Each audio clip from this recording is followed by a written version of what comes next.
You're being able to attend. We have a terrific number of things and some very positive things to tell you tonight. I want to begin by giving an update on the economy. Economic health is vital to public health. That's why our strategy to kill the China virus is focused on protecting those at greatest risk while allowing younger and healthy Americans to safely return to work and safely return to school, very important.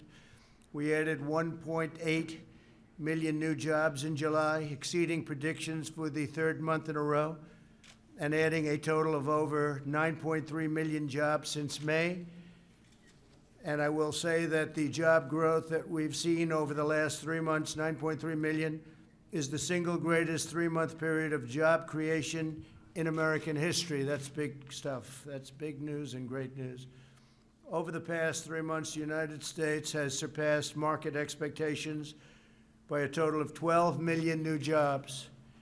Over the last 3 months, the United States has added 623,000 manufacturing jobs. Remember, you'd need a magic wand to get manufacturing jobs. And we're getting them even in a pandemic, which is disappearing. It's going to disappear. And 639,000 brand new construction jobs. Over half of the new jobs are full-time jobs, and wages are up by 4.8%, which is terrific. Unemployment has fallen by nearly 30% since April. Think of that, 30% since April. Hispanic American unemployment has decreased by nearly 32%. Jobs held by African Americans, which were hit especially hard by the shutdowns, incredibly hard, increased by nearly 1 million over the past 3 months, and that's also a record. That's a job record. African American, 1 million, it's a job record. We must ensure that the progress continues. My administration has enacted over $3 trillion in historic relief since China allowed the virus to infect the world. So we've contributed $3 trillion. My administration continues to work in good faith to reach an agreement with Democrats in Congress that will extend unemployment benefits, provide protections against evictions. A terrible thing happens with evictions, not fair. It wasn't their fault that we were infected with this disease from China. And get relief to American families. Yet tragically, Nancy Pelosi and Chuck Schumer continue to insist on radical left-wing policies that have nothing to do with the China virus, nothing to do with it at all. So you have a virus that comes in, and you have people in Congress that don't want to help our people.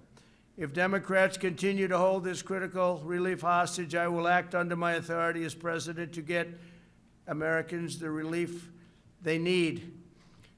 And what we're talking about is deferring the payroll tax for a period of months till the end of the year, and I can extend it at a certain period. Hopefully, I will be here to do the job. We're going to do the job. We've been doing a job like nobody could.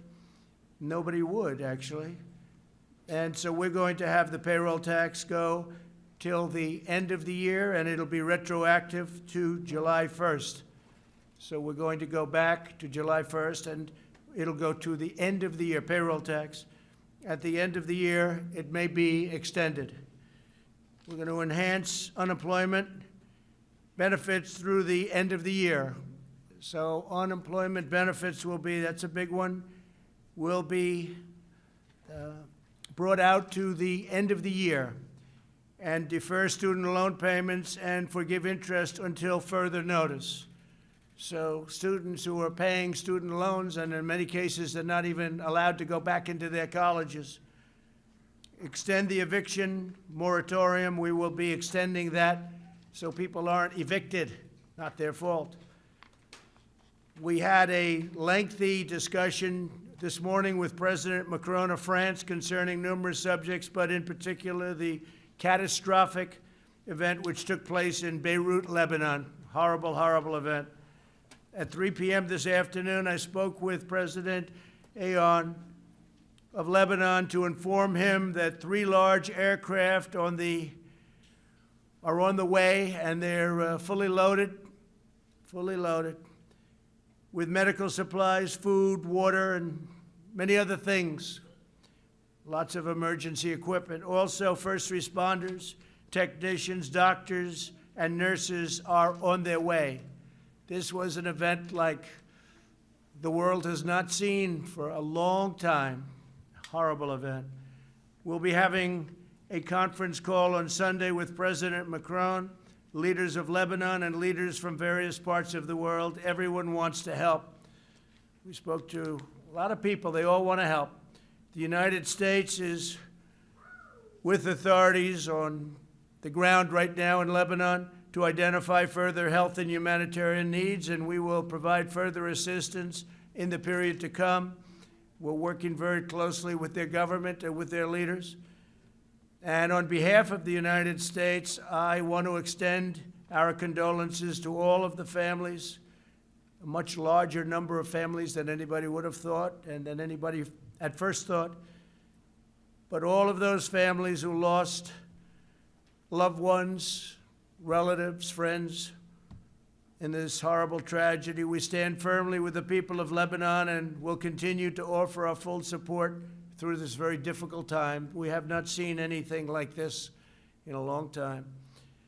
As you know, earlier this week, I met with American workers at the Tennessee Valley Authority who have been laid off by the leadership at the Tennessee Valley Authority. As you know, this is a form of utility. It's been around for a long time, since FDR. And the head person, not controlled by government, but it's sort of semi-public in a sense, gets paid the highest salary in the world of government. He gets $8 million a year. That's not a bad amount of money. It's $8 million a year, and we are not accepting that, even though we're not the ones that appoint him or her, but in this case him. We're not accepting somebody getting paid $8 million a year. This has been going on for many years.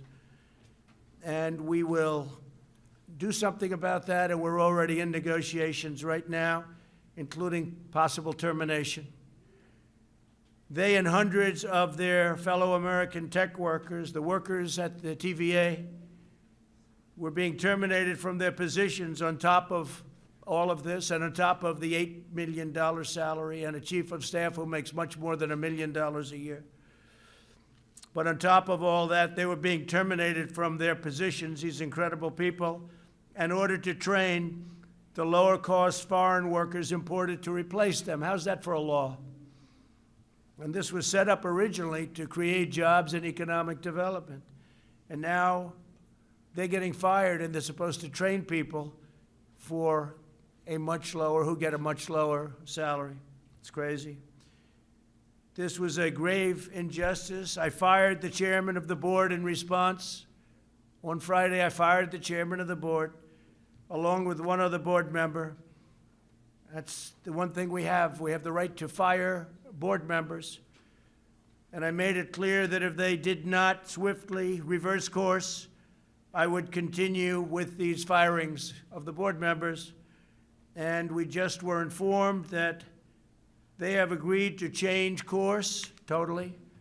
And today I'm proud to announce that a major victory for the workers of Tennessee and Kentucky and other areas that are covered, great states, that the leadership of the TVA has canceled all of the layoffs and given hundreds of American workers their jobs back. They're being rehired as we speak. In this administration, we live by two rules: buy American and hire American. You can't do that. Can't fire all our workers and hire people back from other faraway parts of the world at lower prices, especially when they have to train the people. And they can never train them as good as what you have, because they've been there for many years. They've done a fantastic job. And they love the TVA. We had a lot of people in the office the other day. A lot of the media was covering it. They love the Tennessee Valley Authority. So, and they're so proud to work for it. but this happened, and it was a terrible thing. So now they're going to get their jobs back. They're all going to be getting their jobs back. Nearly every nation on earth continues to combat the virus. A number of countries are seeing a surge in new cases, including Japan, the Philippines, major parts of Europe. Cases continue to surge in Latin America. It's right now the most infected place anywhere in the world. They've more than doubled in recent days. Latin America is doing very little testing. They're not really equipped to do that. It's tough.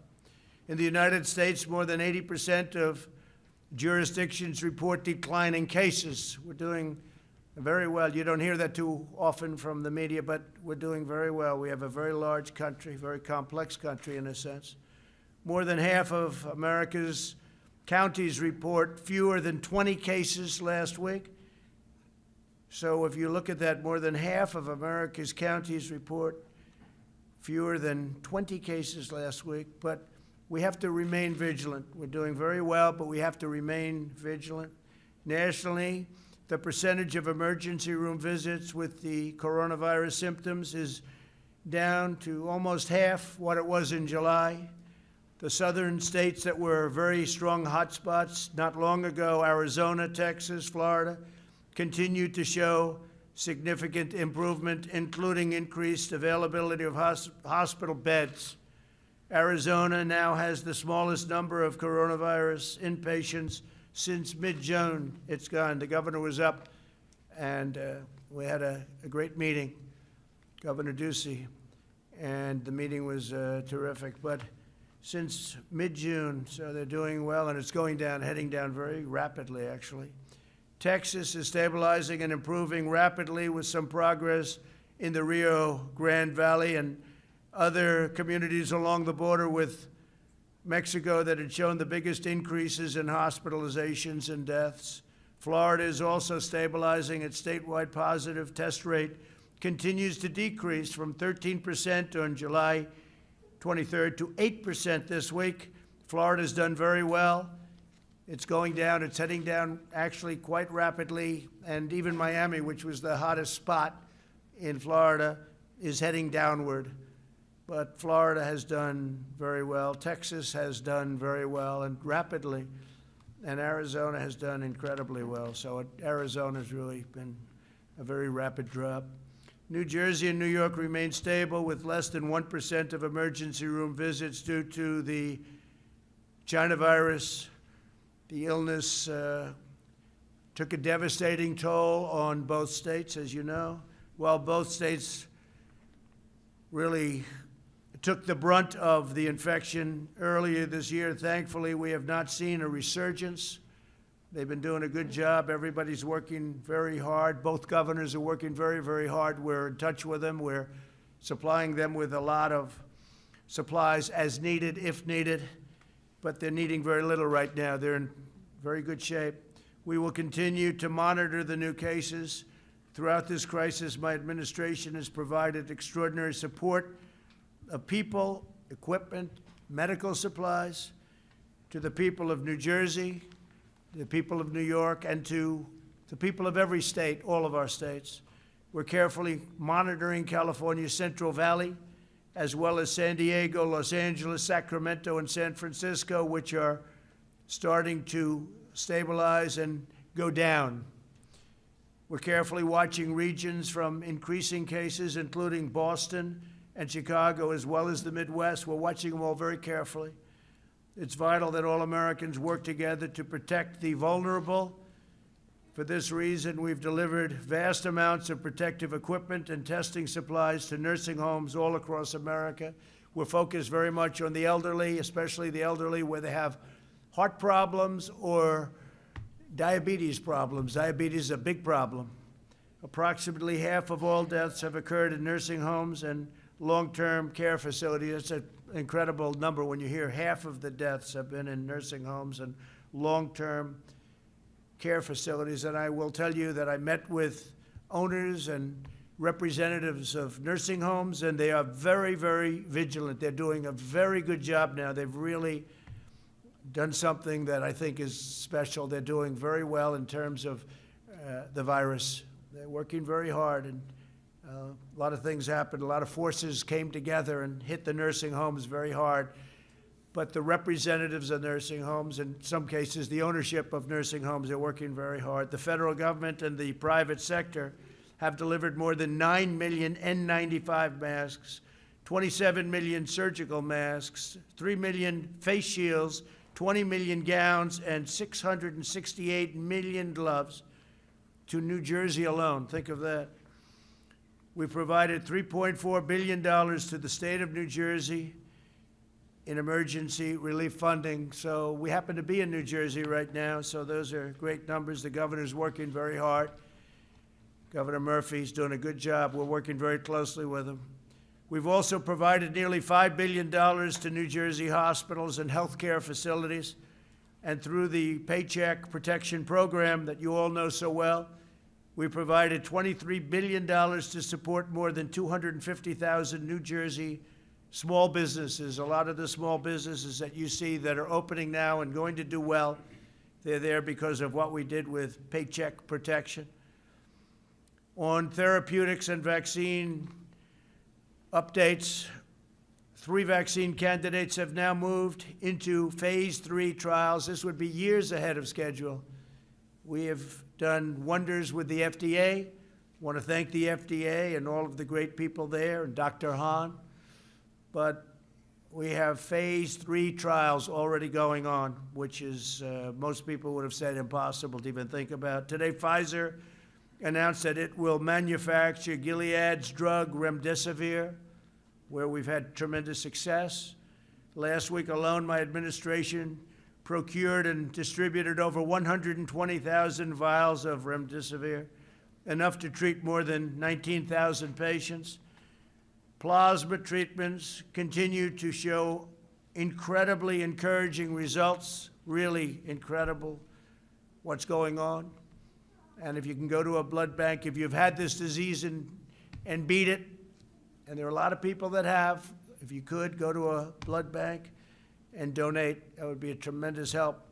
The United States is only 5% of the world's population, but we have conducted over 25% of the world's testing. Think of that, 5%, and we've given 25% of the world's testing. Any proper global analysis of confirmed cases must really take this into account, because we're constantly showing cases are up. Well, the reason cases are up because we're doing, one of the reasons, we're doing a lot of testing. We're doing much more testing than anyone else. Close to 65 million tests, where other countries have done very little testing. They'll test people if they get sick. They'll test people if they go into the hospital. They'll test certain people. We're doing tremendous testing. And we're especially doing big testing at the nursing homes. Over the last week, the testing turnaround times have declined significantly as our major commercial labs have begun pooling samples. And we've also been able to send out many more of the tests, which are the 5-minute to 15-minute result tests. Testing samples from multiple patients in one batch is also something that we're very focused on and doing, but in the not-too-distant future, we'll have so many tests where it's a quick test. They call it a quick test, 5 minutes to 15 minutes. So we won't even have to worry too much about the process of sending and receiving.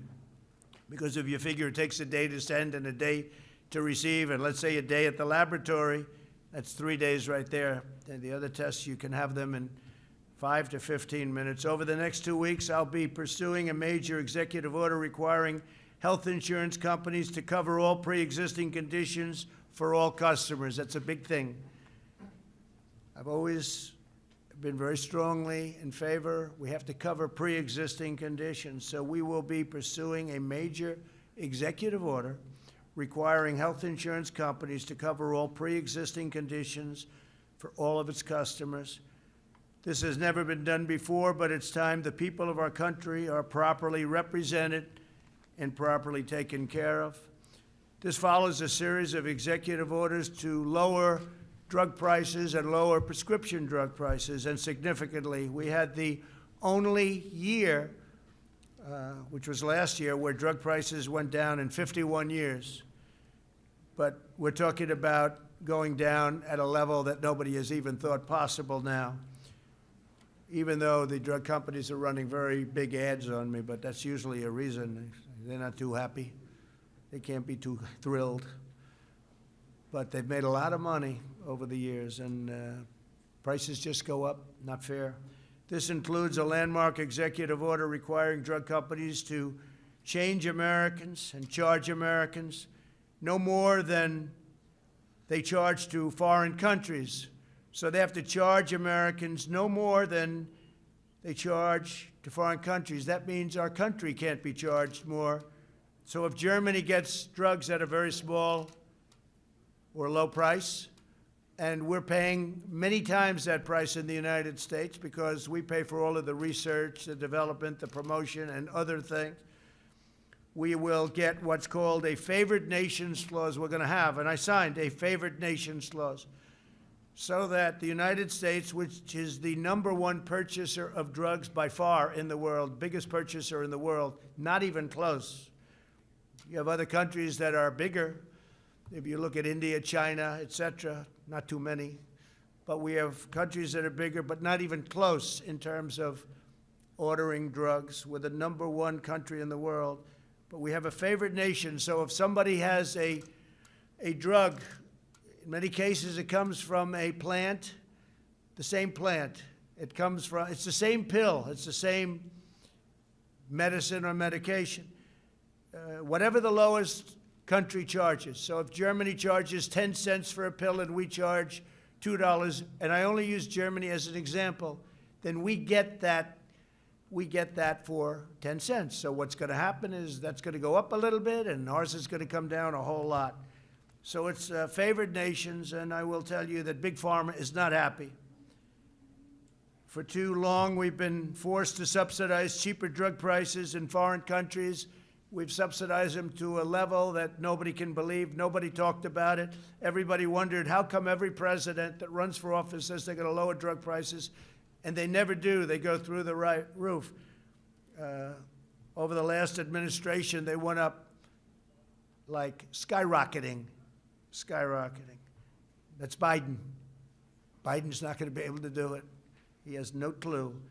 So what's happening is we are going to be working to get rid of all the subsidy to foreign lands, and we're going to give essentially all of the benefit that, frankly, they have as great negotiators. Those benefits are going to go to our people. So it's called a favored nations clause, and you can look it up and you can see, and nobody's had the courage to institute it, to call it, because it's a very big step.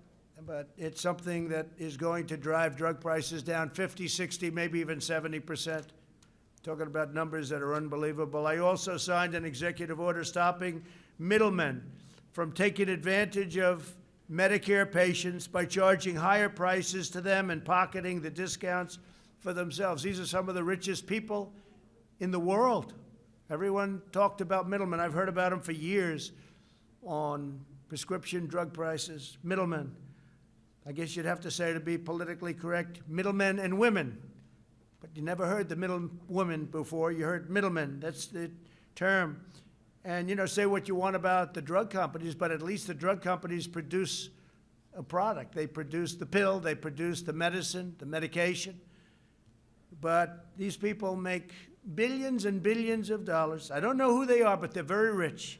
But they won't be so rich anymore. This executive order requires these $30 billion in discounts to go straight to the American patients.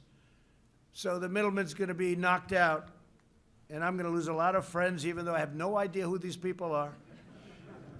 On opioids, I'm pleased to announce that my administration invested an additional $100 million to fight the opioid crisis in rural America. In the midst of the China virus pandemic, we also keep fighting to end the opioid epidemic, and we've done very well. It was prior to the virus, we were down 18, 19, and 20%. But when you think about it, that means that you have 80%, and that's not acceptable. The wall is going up. We have 276 miles of wall. It's having a tremendous impact on drugs coming into our country already. It'll be finished toward the end of the year, and it's had a very, very big impact. On Portland, finally, I'd like to address that situation. Portland is a disaster. It's been a disaster for many, many years.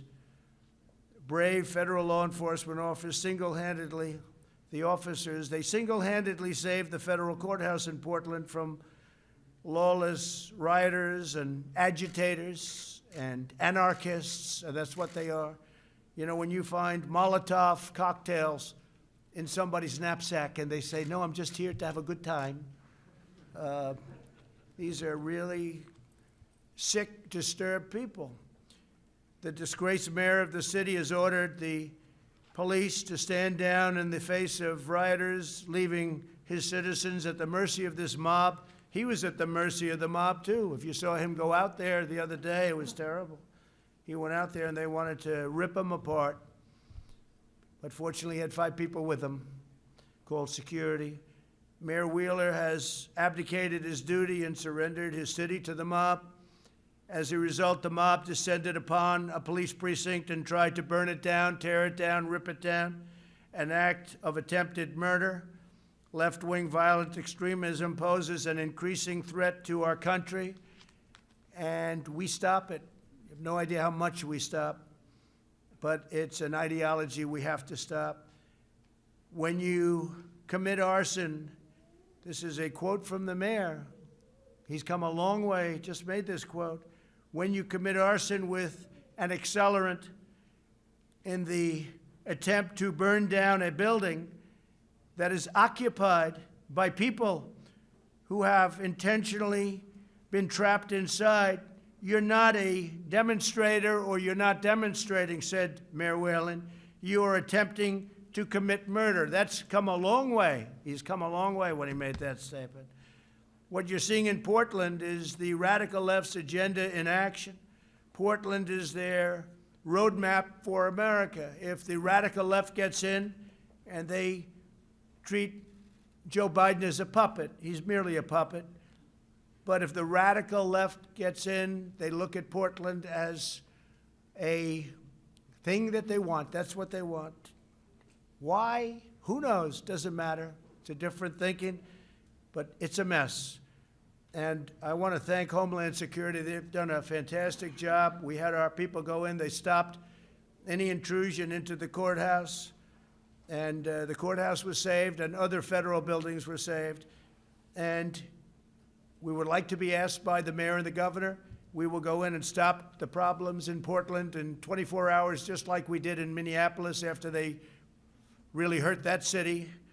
But the National Guard went in and did a phenomenal job. It was over in 3 hours. After watching 6 days of horror, it ended in 3 hours. You all saw the scene of them walking right down the street. It was actually an unfortunate view, but an incredible view of how to do things. So we would be able to solve the Portland situation immediately, but we are supposed to be asked. If we're not asked, and if it continues, we'll have to make a decision. But it's a very easy thing for us to do. We could stop it very quickly. It's been going on now for 76 days. But our buildings are very secure. If the Democrats controlled in Washington, the Democrats' control of Washington, they'd pass, with all of the things they do, legislation gutting every single police department in America. They truly do. Many of these people wanted to fund the police department.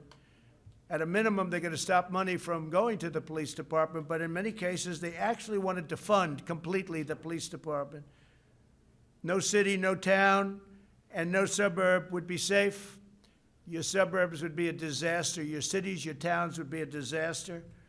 They want every city to be a Portland or to be a Chicago, which is totally out of control, and we're waiting for the mayor. We've sent people in to help them from an intelligence standpoint, but we're waiting for them to call the governor, the mayor.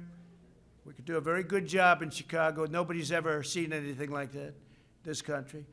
And yet, nationwide, numbers are good despite the Chicagos and the Portlands, and frankly, the New Yorks, when you look at what's happened in New York.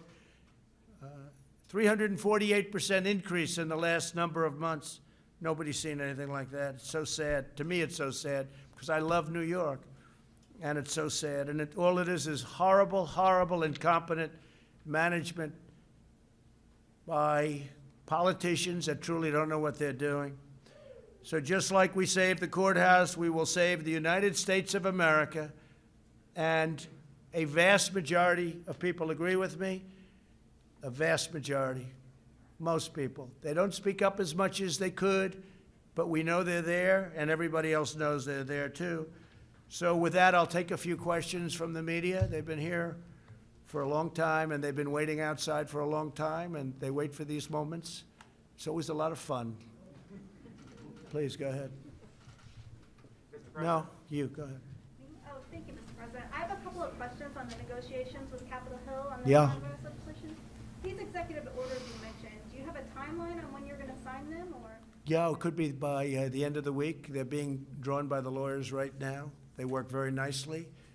It would be nice to be able to do it with the Democrats, but they're really just interested in one thing, and that's protecting people that have not done a good job in managing cities and states, and nothing to do with COVID, nothing to do with, or little to do. They want to be able to make up for many, many years, in some cases decades of bad management. We can't do that. So that's what they want. They want to do that, and we don't want to do that. Are you concerned about the legality of these executive orders? No, not at all. No, if somebody, well, you always get sued. I mean, everything you do, you get sued. I was sued on the travel ban, and we won. I was sued on a lot of things, and we won. So we'll see. Yeah, probably we get sued, but people feel that we can do it. Jeff, go ahead. Thank you, sir.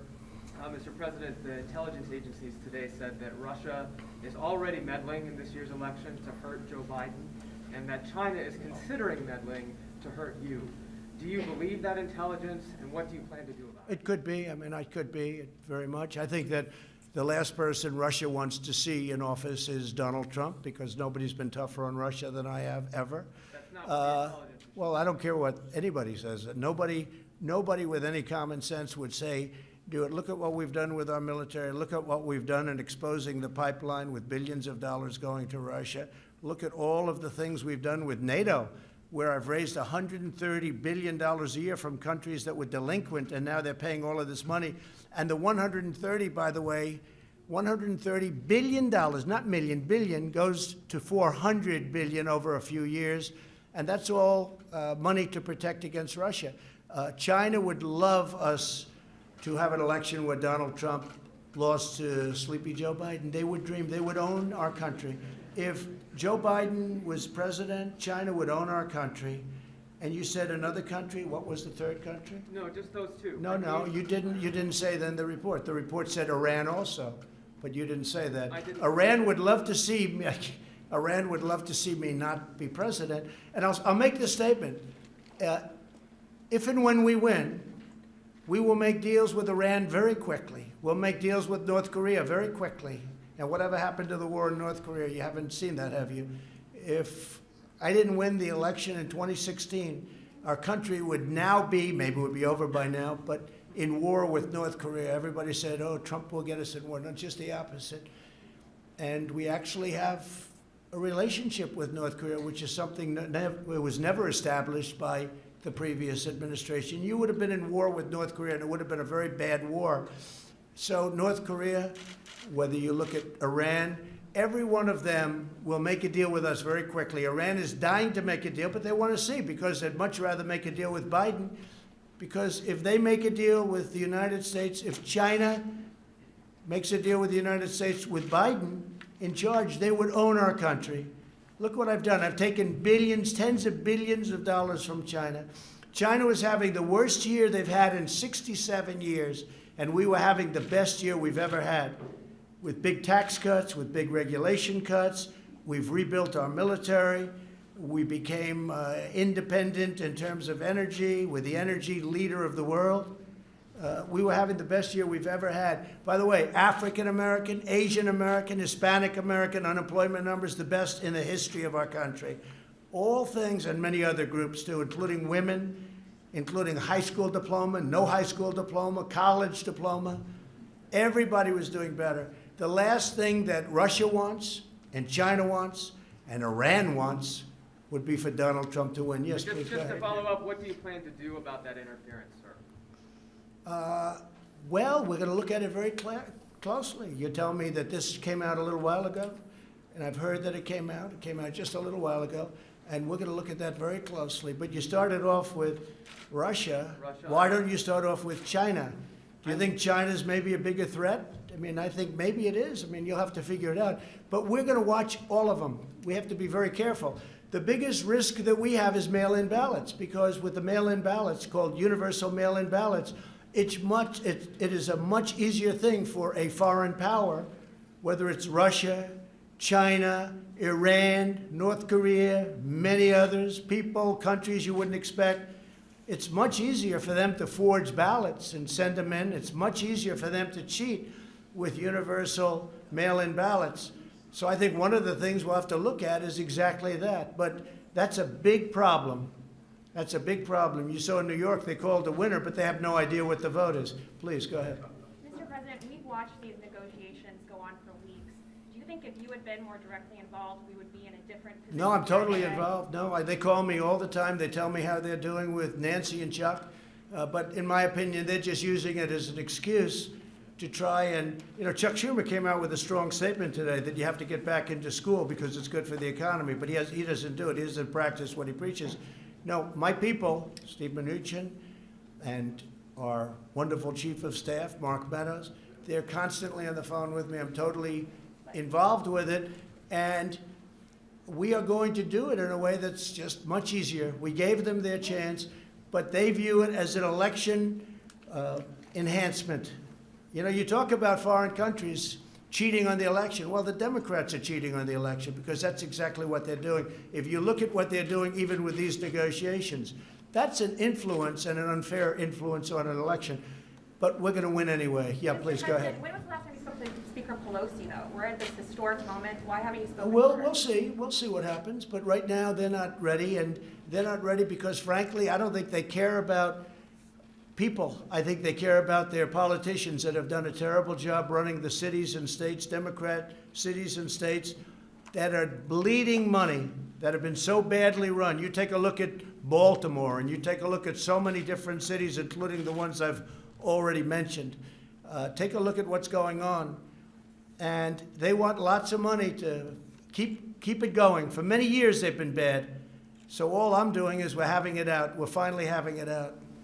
Yeah, please. Mr. President, if you go ahead on your own on unemployment insurance, I'm wondering both where you're going to get the money to pay for that without Congress, and will people still get $600 Yeah, a week? we have the money. We have the money. They'll still get $600 Yeah. a week? I won't say that yet. You'll see that when it happens, but we have the money. Will you say what number? We have it, Justin. We have plenty of money. Yeah, please go ahead. Thank you, Mr. President. You said that the pandemic is disappearing, but we lost 6,000 Americans this week. And just in this room, you have dozens of people who are not following the guidelines in New Jersey, which say you should not have. No, they don't have to. It's a political activity. You're wrong on that because it's a political activity. They have exceptions, political activity, and it's also a peaceful protest. So when you have, and as you know, they asked if they could be, a number of, and to me, they look like they all have, pretty much all have masks on, but, you have an exclusion in the law. It says peaceful protest or political activity, right? In fact, specifically, yeah, it says exactly political activity or peaceful protest, and you could call it political activity, but I'd call it peaceful protest because they heard you were coming up, and they know the news is fake. They understand it better than anybody. And they asked whether or not they can be here. Like the question about Russia, he doesn't mention Iran was in the report. He doesn't mention, or he mentions very late that China was in the report, because that's the way they are. They're not. If the press in this country were honest, it wasn't corrupt,